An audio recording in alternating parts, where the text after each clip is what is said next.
producción lechera cae al 50% en la sierra porque la sequía provoca que las vacas no consigan los 35 kilos de pasto y los 90 litros de agua que consumen habitualmente. Según la Asociación de Productores, 700.000 huevos se dejan de poner cada día en las avícolas por la falta de maíz para alimentar a las gallinas. A las pérdidas propias de los apagones, el sector agropecuario suma otros 7.7 millones de dólares como efecto de los incendios forestales y la sequía. El gobierno vuelve a reajustar su discurso sobre los apagones. Insiste en que el problema es por falta de lluvias, pero reconoce que las soluciones no están listas. Los presidentes del mundo discuten la crisis en Medio Oriente en la Asamblea General de las Naciones Unidas, mientras el gobierno israelí asegura que aumentará sus operaciones contra Hezbollah. Científicos chinos publican un primer estudio sobre el polvo y las rocas que se encontraron en la cara oculta de la Luna.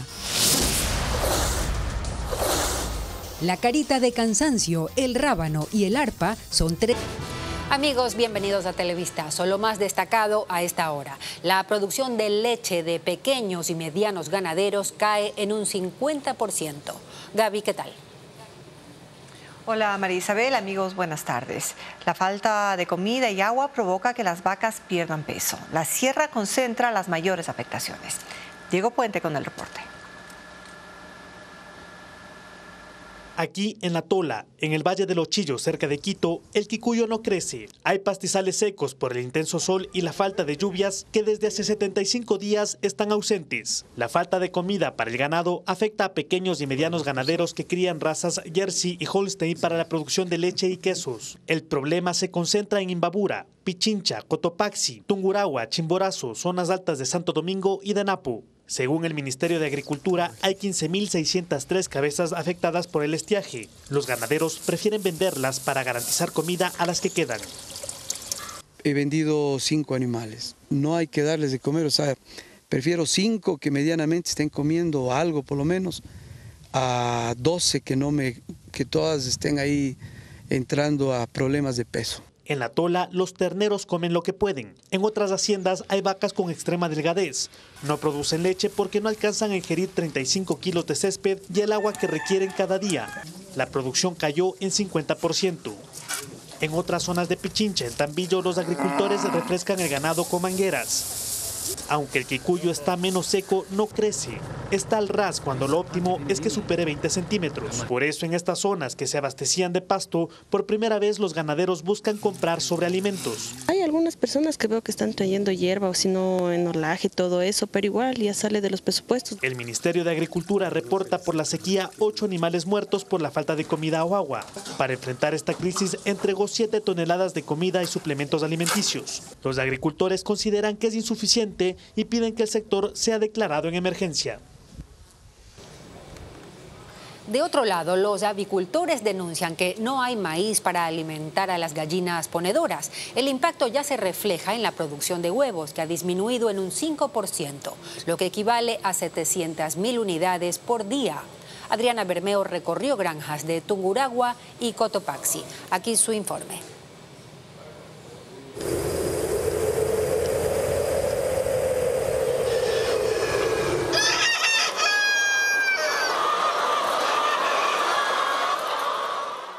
Los silos en los que se almacena el maíz están vacíos. Esta es la realidad de las granjas avicultoras de Tungurahua, Cotopaxi y Chimborazo, que producen el 80% de los huevos que se consumen en el país y que suman 14 millones de huevos al día. Desde el fin de semana hasta este martes, esa producción se redujo en 5%, 700.000 huevos menos por día. Ese es el primer efecto de la falta de maíz. Septiembre es siempre el mes en el que las avícolas cuentan con mayor abastecimiento. Los silos suelen estar llenos con las reservas que se hacen de abril a julio, cuando se cosecha. Este año viven al día. Tenemos un sinnúmero de contactos de proveedores de maíz. Llamamos a uno, llamamos a otro y todos nos dicen que no tienen maíz. Mensualmente yo necesito unos 3.500 quintales de maíz. Y actualmente, nada, tengo al día, ahorita tendré en bodega unas 5 toneladas, estaríamos hablando de unos 150, 180 quintales. El escaso maíz al que tienen acceso es caro. Usualmente el precio mínimo por quintal es de $15.85, pero ahora lo consiguen hasta $7 más. Si hubiese excedente de maíz, como dicen los agricultores, el precio tendería a estar estable, pero cada semana sube aproximadamente $1. Al día de hoy que pregunté, estamos ya en $22.50, cuando la anterior semana estuvo en $21.50. Las gallinas ponedoras se alimentan de un balanceado que está compuesto en un 60% de maíz, para que la producción sea óptima. Ante la falta de este producto, los avicultores aplican 2 mecanismos: dosificar el alimento colocando menos cantidad en los comederos y cambiar la mezcla del balanceado. Se reduce la cantidad del maíz a la mitad y se reemplaza por trigo y arrocillo. Estas decisiones tienen un impacto inmediato en la producción. Se ve reflejado en la calidad de huevo, se ve reflejado en la producción del huevo. Pues estaríamos hablando de unas 240, 250 cubetas diarias menos. Los avicultores han tomado otras decisiones. En la última semana, los dueños de estas 2 granjas de la Sierra Centro vendieron 70,000 gallinas en etapa productiva, porque no tienen con qué alimentarlas y prefieren garantizar el maíz para las aves más jóvenes. Otros avicultores dijeron a Televistazo que harán lo mismo. Según las proyecciones de la Unión de Productores de Huevos, si la falta de maíz se mantiene, en un mes la producción bajará en un 20%. Y si la oferta es suficiente para la demanda de huevos, posiblemente el precio de la cubeta subirá. Los avicultores reportan un déficit de 300,000 toneladas de maíz y piden al gobierno que se autorice su importación para cubrir la demanda hasta abril, cuando empieza el periodo de cosecha.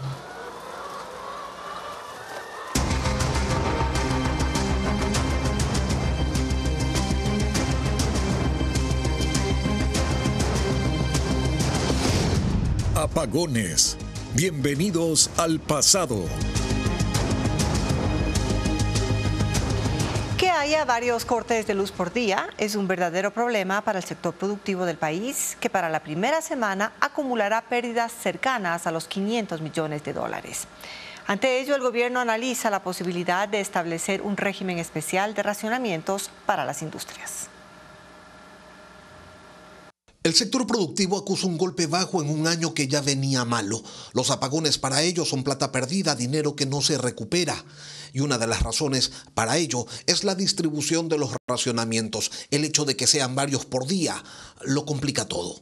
Como industria cementera, industria del plástico, industria del vidrio, que realmente los procesos demandan de maquinarias que una vez que se apagan, encenderlas tomo a tiempo, y cuando son intercalados medio ya la vas a encender y tienes que volverla a apagar. Entonces realmente es buscar cómo entender y cómo generar el menor afectación posible. La cifra de $12 millones por hora de apagón es la suma de los 5 millones que pierde el sector comercial. Los industriales registran 2.4 millones por cada hora sin energía eléctrica. Los exportadores proyectan $2.1 millones y los demás sectores productivos 2.5 millones. Así es como se llega a los $96 millones por 8 horas de apagón. En esta primera semana de cortes, se estima que las pérdidas alcancen los $480 millones, y eso que aquí solo se cuenta a la economía formal. El cálculo te incluye obviamente toda la afectación que genera esto en cuanto a menos producción, que se refleja en menos ventas. Obviamente el costo incremental de jornadas laborales que no están planificadas a hacer con sobretiempo, y obviamente costos de encendido, costos de manejo, que obviamente dificultan. Hay sectores de la economía que dicen estar adecuándose a la crisis, como el de la construcción, donde se empieza a identificar ya una desaceleración en el ritmo de aprovisionamiento de materias primas. Lo que nosotros estamos haciendo es todo lo que hay que hacer a mano, lo estamos planificando en las horas de los cortes, y lo que se tiene que hacer con herramienta lo planificamos en las horas en las que hay energía eléctrica. El gobierno sabe que varios cortes al día hacen aún más grave el problema, lo tienen claro, y por ello la ministra de la Producción en la radio pública contaba que están analizando algunas alternativas. La posibilidad de que ahora podamos con las distribuidoras trabajar en racionamientos para industrias de, por ejemplo, una industria trabaja 7 días en la mayoría de los casos. Bueno, ¿qué pasa si esta industria no trabaja un día a la semana, pero el resto de los 6 días sí trabaja en su máxima capacidad? Esto mientras en el sector productivo señalan que las pérdidas no las podrán cargar al consumidor final, porque si las ventas ya venían en caída en este 2024, un incremento en los precios generaría una restricción aún mayor. En pantalla tienen el código QR que ustedes podrán escanear con su teléfono celular para ingresar a nuestra página ecuavisa.com y revisar todos los horarios por empresa eléctrica y por sector de los cortes de energía previstos para esta semana. Actualizaremos toda la información relacionada a esta crisis energética tan pronto como sea oficializada por las autoridades. El gobierno intenta esquivar las responsabilidades sobre la crisis eléctrica y hacer que la opinión pública se enfoque en las acciones para solucionarla. Después del pesimismo de este lunes por los apagones, hoy el ministro de Energía se enfocó en las acciones que se toman para solucionar el problema. Francisco Garcés resume las explicaciones dadas por el funcionario. El gobierno reforzó este martes su discurso en relación a la crisis eléctrica en 2 líneas. Una, su actitud. Ahora parte de los datos de la realidad. No hay agua y tampoco están listas las soluciones de generación que dicen estar implementando. La otra es más política. Dejar claro que las condiciones del estiaje fueron imprevisibles, que ha tomado las decisiones necesarias para superar la crisis y que en ese escenario necesita la participación de todos los sectores. Esta mañana el ministro de Energía, Antonio González, convocó a la prensa para presentar lo que él llama la transición de matriz energética. De pie junto a una pantalla exhibió gráficos imposibles de leer que le sirvieron para decir que el estiaje se adelantó 2 meses, que es más fuerte de lo previsto y que si no hay agua en los ríos no es culpa del gobierno. Se trata de justificar los apagones, agradecer al país por soportarlos y mostrar los primeros resultados de esos esfuerzos. No estamos contentos de tener que pedirles que nos ayuden con esto, pero no nos quedan muchas alternativas. Es que hemos recuperado un poco, 1,60 m desde el día sábado, la cota de Mazara. Sin embargo, anunció que los cortes de luz siguen invariables. Cortes que, si se sigue lo que dice el INAMI, se mantendrán hasta que llueva fuerte y durante muchos días. Pero este martes el ministro no se centró en la necesidad de que llueva. Su mensaje fue otro: mostrar que las decisiones que ha tomado el gobierno para comprar y alquilar equipos de generación serán a futuro las adecuadas para superar la crisis. Si yo se quisiera que ustedes vean y reconozcan el esfuerzo que estamos haciendo y que está haciendo el presidente. Primero, el primer bloque de emergencia que ustedes ya conocen, de los 341 que ustedes publican. El segundo bloque que ya empezamos la semana pasada, que es un poco más grande, que son 800 megavatios, que está entrando de aquí a mayo del año que viene. En adición a eso, ya estamos planificando un tercer bloque, que también debe salir de aquí a principios del mes que viene, para ayudarnos a suplir esa demanda. De esos anuncios, hasta la fecha solo hay un barco generador que entrega 100 megavatios de electricidad y los primeros equipos comprados estarán funcionando entre noviembre y diciembre. Cualquier compra adicional se hará efectiva entre finales de año y mayo del 2025. Nuevos ataques entre Israel y Hezbollah ocurren desde esta mañana luego de la oleada de misiles israelíes que dejaron 558 muertos en territorio libanés. El gobierno de Benjamín Netanyahu ha anunciado que el nivel de las operaciones militares aumentará hasta lograr sus objetivos.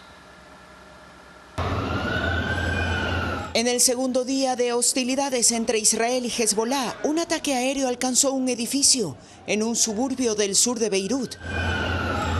El objetivo es el encargado de la seguridad externa del grupo Hezbollah, aunque se desconoce si está entre las víctimas. Autoridades del Líbano aseguran que además de los ataques aéreos, hay disparos de artillería y fuego de tanques desde el otro lado de la frontera. Temen que una incursión terrestre pueda darse en cualquier momento. Miles de libaneses continúan abandonando sus casas y se trasladan a las afueras de la capital, buscando un lugar seguro. Voceros del ejército israelí afirman que los combates se mantendrán de forma continua hasta alcanzar sus objetivos contra Hezbollah, por lo que siguen enviando mensajes a los civiles para que no regresen a sus hogares hasta nuevo aviso. A la par, 75 cohetes fueron disparados desde el Líbano hacia el norte de Israel, provocando varios incendios y dañando edificios. 50 misiles cayeron en zonas despobladas, en el área de la Alta Galilea. Otra zona fuertemente atacada fue el sureste de la ciudad israelí de Haifa. Esto ocurre luego de la oleada de misiles israelíes que ayer provocó la muerte de 558 personas y otras 1.800 quedaron heridas. Bomberos y comuneros luchan para apagar un nuevo incendio forestal en Loja. Las llamas llegan hasta los 16 metros de altura. Los detalles en instantes. Revisamos el clima para esta tarde. En la sierra habrá temperaturas entre 18 y 26 grados centígrados.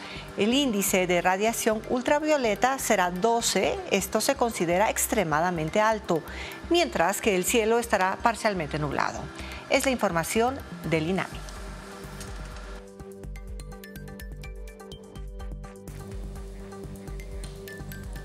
Y en la costa, las temperaturas previstas para esta tarde serán entre 25 y 33 grados centígrados. 8 es el índice de radiación ultravioleta, considerado muy alto. Y el cielo estará parcialmente nublado.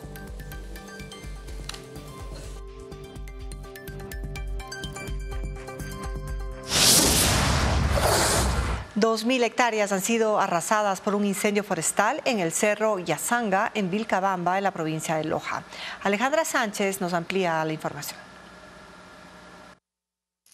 Una noche de terror vivieron los habitantes de las comunidades Yazanga, Mollepamba y Lambunuma, debido al incendio forestal en Vilcabamba, Loja. El fuego se originó en el Cerro Yazanga, una zona cubierta de pajonal que facilitó la rápida propagación de las llamas. Varias personas estamos intentando manejar el fuego, pero es incontrolable. La verdad, faltan bomberos, necesitamos helicópteros. Se está quemando todo. El incendio en Yazanga rodeó la montaña y la mañana de este martes se extendió hasta el Cerro Cucharillas, frente a la comunidad Capamaco. Bomberos y comuneros se han desplegado en 3 frentes para intentar contenerlo. Estamos con 200 comuneros, 35 bomberos forestales. Estamos trabajando todas las estaciones de tanto norte, centro, sur, estación de Malacatz y Vilcabamba. En esta zona residen alrededor de 200 extranjeros, quienes también se unieron a las tareas para sofocar las llamas. Según el Cuerpo de Bomberos de Loja, el fuego ha consumido aproximadamente 2.000 hectáreas de vegetación.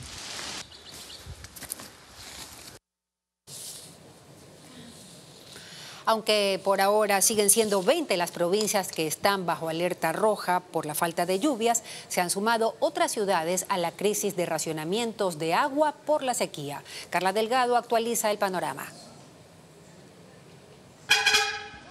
Aunque el número de provincias en alerta roja por la falta de lluvia sigue siendo 20, sí aumentaron las zonas desabastecidas y el número de horas de corte. En Quito, 102 barrios tienen racionamiento de agua y aumentaron de 12 a 15 las horas de corte. En 5 parroquias, Calderón, Carcelén, El Condado, Pumasqui y San Antonio.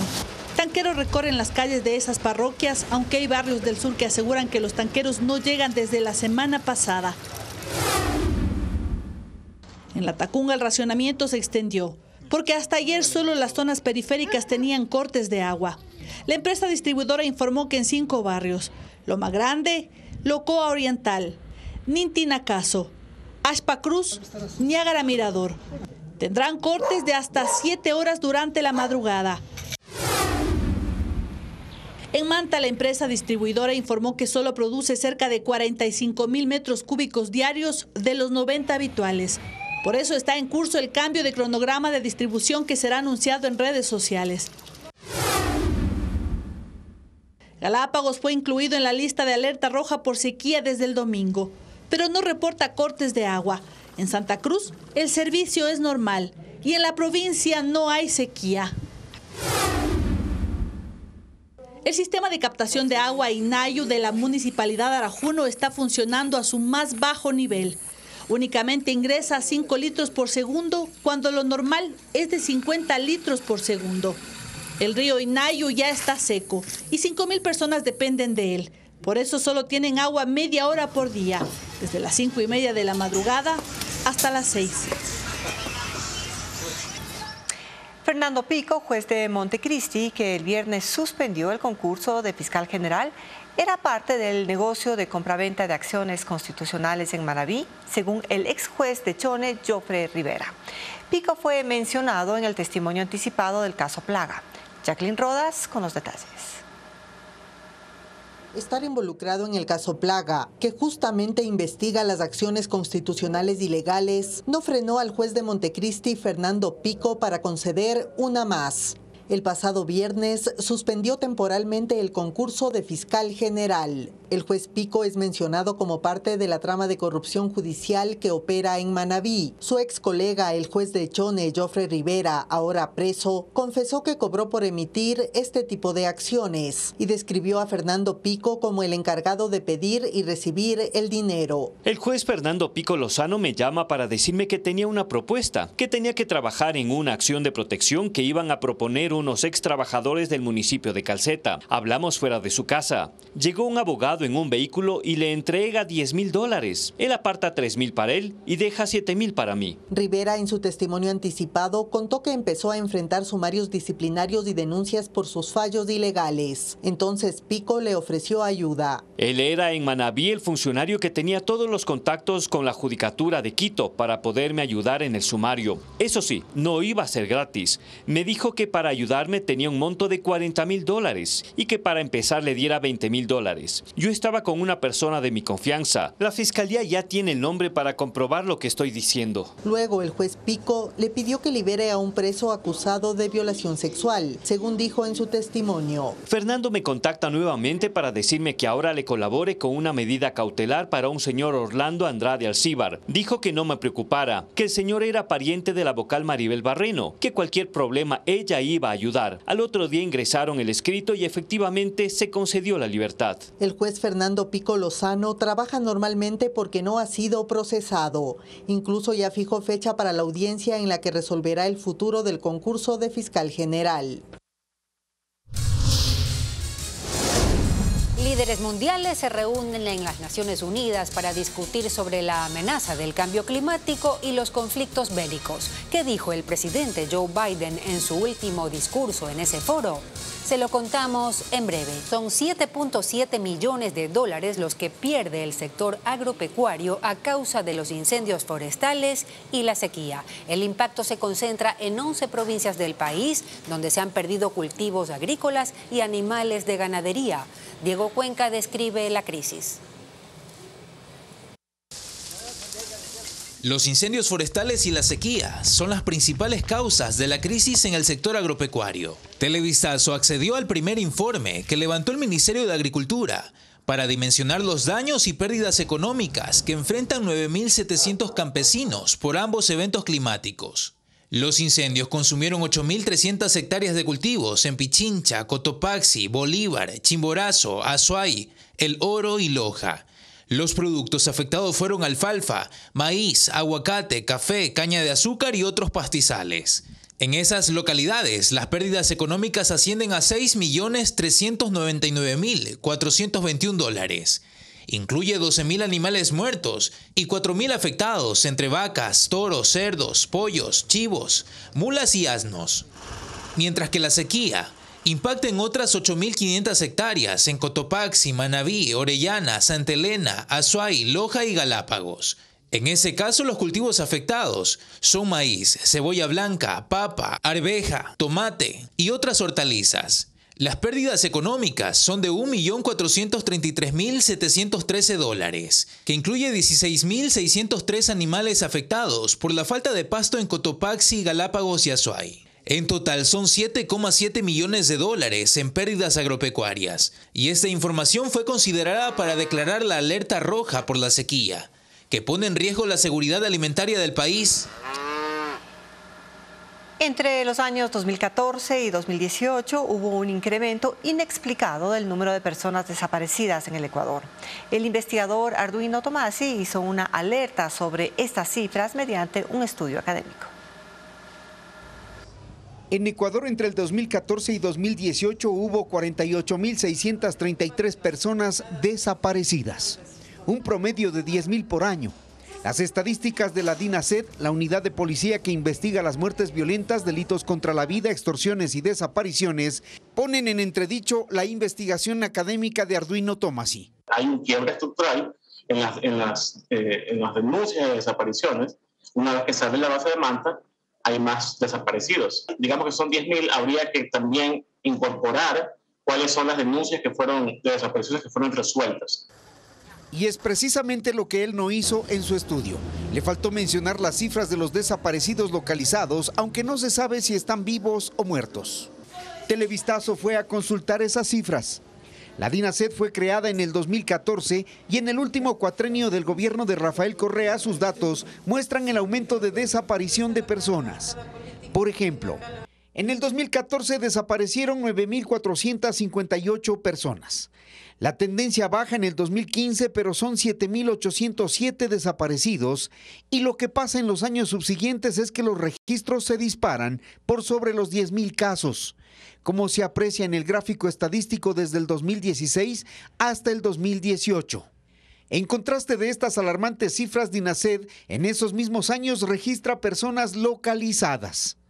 Y se señala que en el 2014 se localizaron 9.317 personas, en el 2015 7.668, en el 2016 10.172, en el 2017 10.466 y en el 2018 10.268 personas localizadas.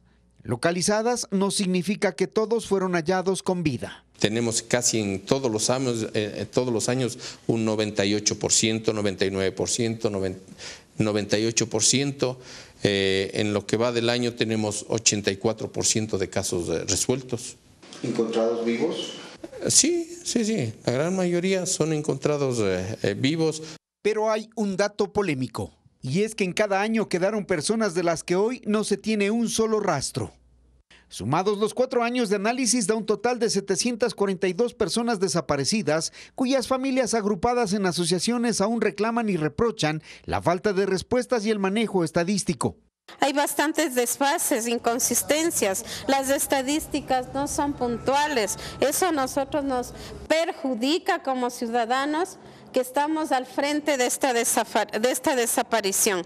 En los primeros años del gobierno de Lenín Moreno, 2018 y 2019, las cifras de desaparición de personas se mantuvieron sobre los 10.000 y la tendencia de encontrados es similar, con el repetitivo patrón de no saber cuántos vivos y cuántos muertos se cuentan como localizados. Es así que las anomalías estadísticas entonces no están únicamente en las más de 7.300 personas muertas violentamente y enumeradas como muertes de intención no determinada. ¿Qué ha pasado en todos estos años con el manejo de las estadísticas? Es lo que el presidente mandó a investigar. Y esta noche Televistazo dará a conocer la respuesta que da el INEC a los cuestionamientos sobre sus estadísticas. La Asamblea General de las Naciones Unidas abrió la etapa de debates de alto nivel con la presencia de líderes mundiales. El secretario general, Antonio Guterres, dijo que por las guerras y la amenaza nuclear, el mundo atraviesa una situación insostenible. La crisis por conflictos bélicos fue abordada también por los presidentes de Brasil, Lula da Silva, y de Estados Unidos, Joe Biden, quien dio su último discurso ante ese foro.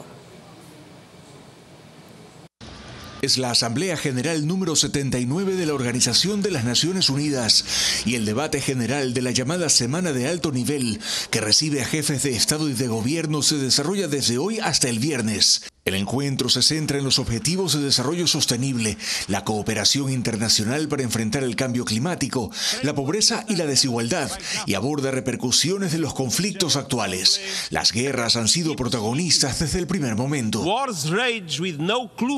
Se desatan sin tener idea de cómo terminarán, dijo el secretario general Antonio Guterres. Las posturas nucleares y las nuevas armas proyectan una sombra. Nos acercamos a lo inimaginable, añadió. El presidente brasileño Lula da Silva puso énfasis en el dinero que se gasta en las guerras, que podría destinarse a otros fines, dijo esta mañana, pero que lo que vemos es el aumento de las capacidades bélicas. Estamos asistiendo a dos conflictos simultáneos que pueden convertirse en una confrontación generalizada, dijo Lula.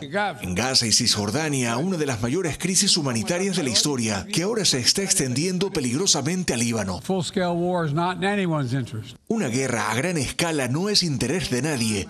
Así hablaba Joe Biden, presidente de Estados Unidos, quien dejará el cargo en enero y asiste ahora a su última Asamblea General. De la guerra entre Israel y el grupo palestino Hamás, dijo: aunque la situación ha empeorado, una solución diplomática todavía es posible. De hecho, sigue siendo el único camino hacia una seguridad duradera. Un conflicto que cumplirá un año dentro de 2 semanas.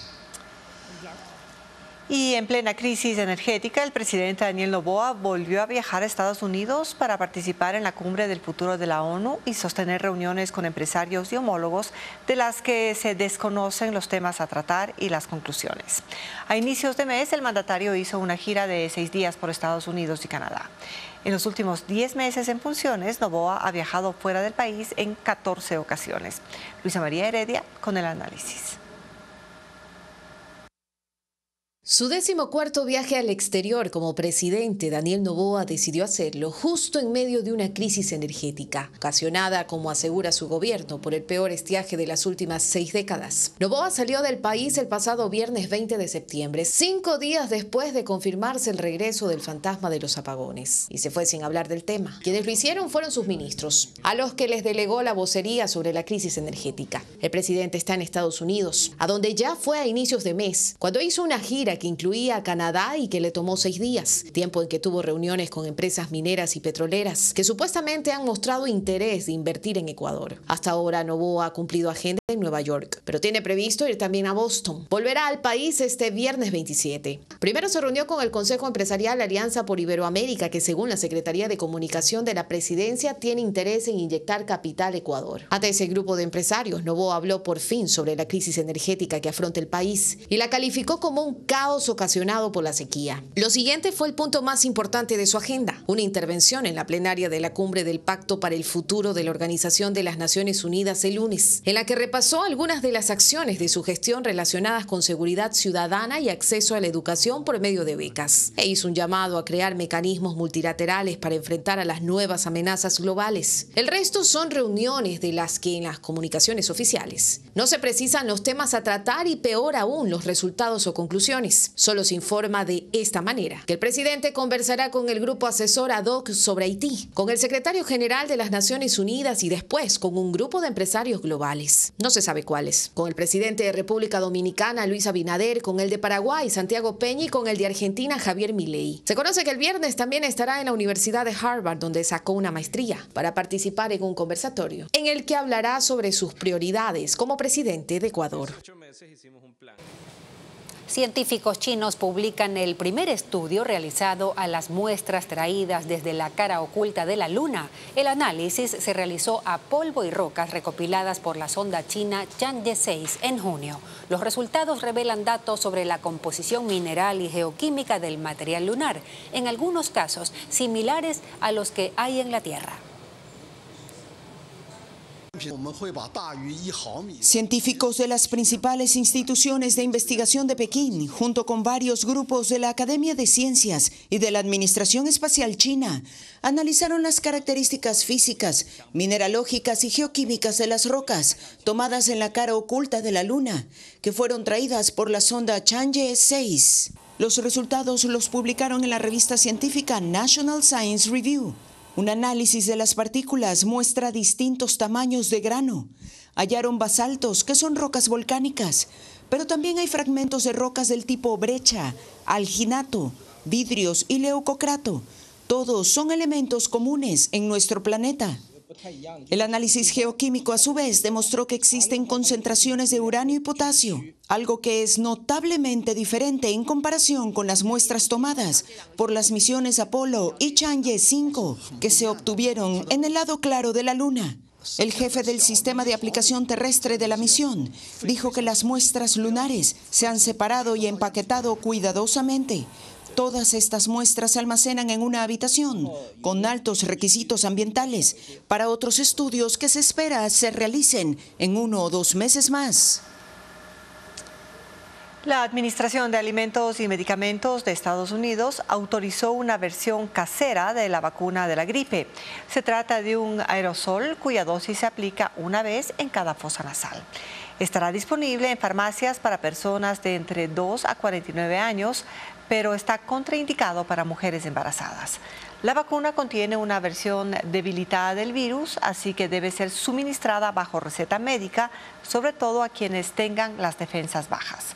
Expertos esperan que al no tener que recibir una inyección en el consultorio médico o en una farmacia, esto logre que más gente se proteja. Un concierto en Quito rendirá homenaje al pasillo ecuatoriano en la Casa de la Música. Además, en Cuenca y Guayaquil se desarrollan festivales internacionales de cine. Estefanía Arias con la agenda cultural.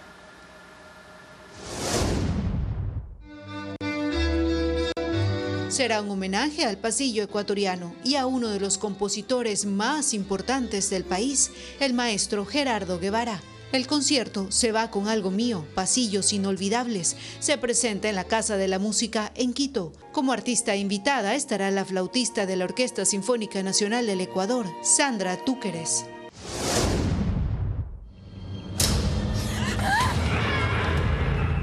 Explora el folclore y las leyendas ecuatorianas, entrelazando la fantasía con la realidad. Chusalongo será la película ecuatoriana que abrirá el Festival Internacional de Cine de Guayaquil, dirigida por Diego Ortuño y coproducida entre Ecuador, Perú, España y Canadá. Se proyectará el miércoles 25 a las 17:30 en la Universidad de las Artes.